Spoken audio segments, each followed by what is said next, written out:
Apa yang dimaksud dengan emosi? Emosi adalah reaksi psikologis dan fisiologis yang kompleks terhadap apapun yang terjadi di dalam atau di luar diri kita. Perasaan ini sangat mempengaruhi perhatian, daya ingat, motivasi, dan keputusan kita, yang semuanya adalah bagian penting dari proses belajar. Bagaimana emosi mempengaruhi otak dan proses belajar? Otak kita tidak memisahkan antara pikiran atau kognisi dan perasaan atau afeksi.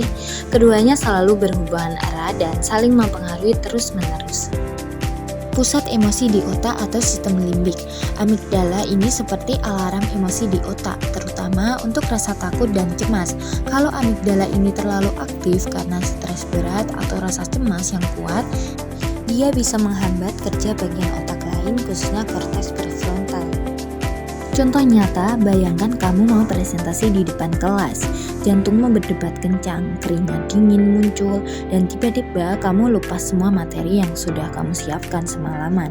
Itu karena amigdala sedang berteriak cemas sehingga korteks prefrontal yang bertugas mengingat dan berbicara jadi terganggu. Otak bagian depan atau korteks prefrontal ini, bagian otak ini bertanggung jawab untuk berfungsi berpikir tingkat tinggi seperti fokus, memori jangka pendek, merencanakan sesuatu, memecahkan masalah, dan mengambil keputusan. Semisal saat ini kita merasakan emosi negatif yang kuat, cemas, marah, sedih, aliran darah dan aktivitas saraf di korteks prefrontal bisa menurun. Ini seperti mematikan sebagian kemampuan berpikir jernih kita. Jadi kita susah fokus, memahami, atau bahkan mengingat pelajaran baru. Untuk pengaruh perasaan positif pada belajar. Perasaan positif itu ibarat pupuk yang menyuburkan proses belajar kita. Yang pertama, meningkatkan semangat dan keterlibatan. Adanya rasa penasaran dan minat. Kalau kita penasaran dan tertarik, kita jadi lebih semangat buat belajar dan mencoba hal baru. Yang kedua, menguatkan daya ingat. Pengalaman belajar yang menyenangkan atau punya arti penting biasanya lebih mudah diingat. Emosi positif bisa menandai informasi sebagai hal penting, jadi otak lebih memprioritaskan penyimpanannya. Kemudian yang ketiga, membangun ketahanan diri atau resiliensi. Perasaan positif membantu kita menghadapi tantangan dan kegagalan dalam belajar. Kita jadi lebih gampang bangkit lagi dan mencoba.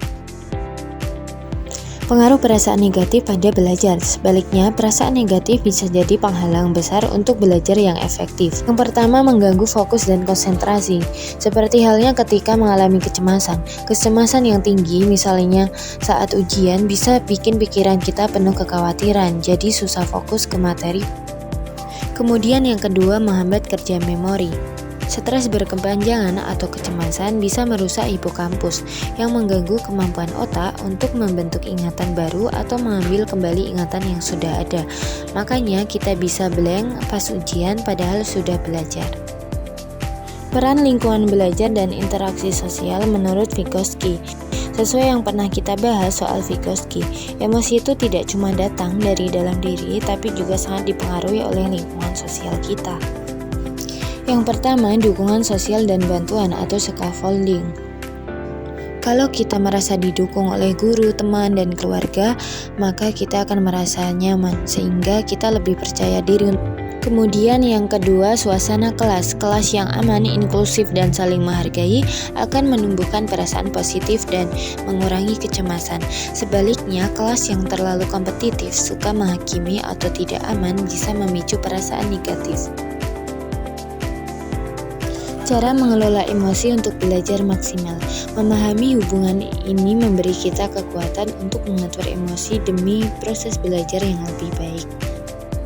Yang pertama, sadar akan emosi atau emotional awareness, yaitu belajar mengenali dan mengakui emosi kita sendiri.